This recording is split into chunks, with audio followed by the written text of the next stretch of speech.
बिहार में एनडीए को मिले जनादेश के बाद प्रधानमंत्री नरेंद्र मोदी भाजपा मुख्यालय पहुंचे।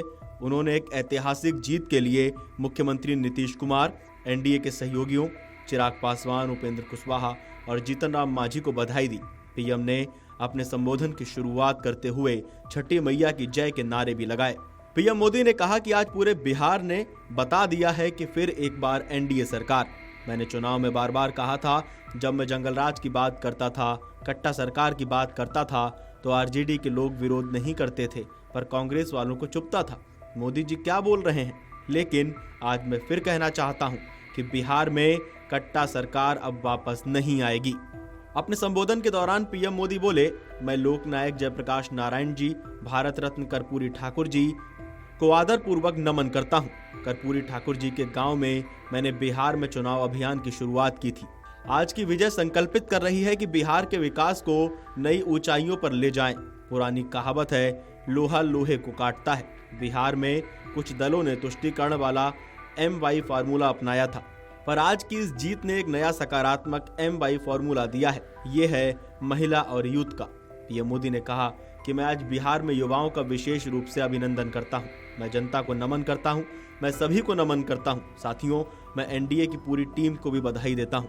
नीतीश जी ने काफी काम किया, भाजपा के प्रदेश अध्यक्ष ने बहुत काम किया, हमारे मांझी जी, कुशवाहा जी और चिराग जी ने बेहतरीन लीडरशिप दिखाई है। पीएम ने एनडीए के कार्यकर्ताओं की तारीफ करते हुए कहा कि बूथ लेवल पर उनके तालमेल में अद्भुत प्रदर्शन दिखा। पीएम ने कहा, मैं देश भर के भाजपा कार्यकर्ताओं का हृदय से अभिनंदन करता हूं।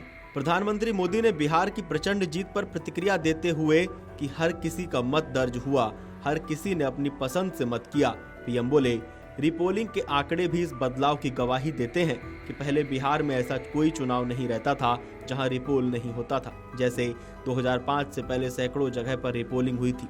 1995 में 1500 से ज्यादा बूथों पर रिपोलिंग हुई थी। साल 2000 के चुनाव में भी करीब 1500 जगहों पर फिर से चुनाव कराना पड़ा था। पीएम ने कहा, यह मैं गर्व से कहना चाहता हूं कि बिहार के चुनावों ने एक और बात सिद्ध की है। देश का मतदाता, खासकर युवा मतदाता सूची के शुद्धिकरण को बहुत गंभीरता से लेता है। बिहार के युवा ने भी मतदाता सूची शुद्धिकरण को जबरदस्त तरीके से समर्थन दिया है।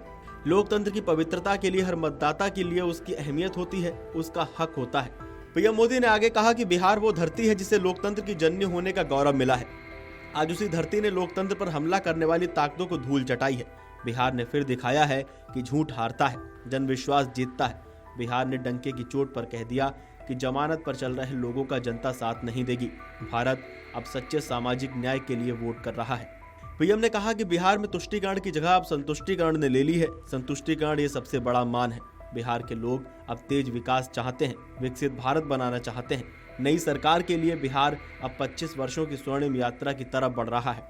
बिहार ने सुनिश्चित किया है कि बिहार में अब कभी जंगल राज की वापसी नहीं होने वाली है।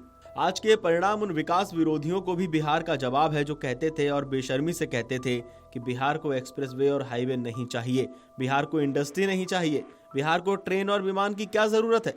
आज के ये परिणाम परिवारवाद के खिलाफ विकासवाद की राजनीति को दिया गया जनादेश है। इनकी हेकड़ी देखिए, राजद और कांग्रेस वालों ने छठी मैया से अब तक माफी नहीं मांगी है। बिहार के लोग ये कभी नहीं भूलेंगे। हमारी सरकार छठ को यूनेस्को की हेरिटेज लिस्ट में शामिल कराने का प्रयास कर रही है। लक्ष्य है कि पूरा देश, पूरी दुनिया इसके महत्व से, इसकी संस्कृति से जुड़ सके। जब इस बार छठी पूजा के दौरान रेलवे स्टेशनों पर छठी मैया के गीत गूंजे तो हर कोई इस पावन पर्व में सम्मिलित होता दिखा। पीएम आगे बोले, भाजपा की एनडीए की सरकारों को 20-20 साल बाद भी जनता चुन रही है तो ये प्रो पीपल, प्रो गवर्नेंस और प्रो डेवलपमेंट राजनीति की स्थापना है। ये भारत की राजनीति का नया आधार है। इसी आधार पर चलते हुए हम बिहार को विकसित बनाएंगे। जिस पार्टी ने दशकों तक देश पर राज किया, उस पर देश की जनता का विश्वास लगातार घट रहा है। कांग्रेस अनेकों राज्यों में लगातार सत्ता से बाहर है। बिहार में 35 साल, गुजरात में 30 साल, यूपी में करीब 4 दशक और पश्चिम बंगाल में करीब 5 दशक से कांग्रेस सरकार लौटी नहीं है। वीडियो डेस्क अमरउजाला.com। अगर आप ये वीडियो YouTube पर देख रहे हैं तो हमारे चैनल को सब्सक्राइब कर बेल आइकन दबाएं और Facebook पर देख रहे हैं तो हमारे पेज को लाइक करें।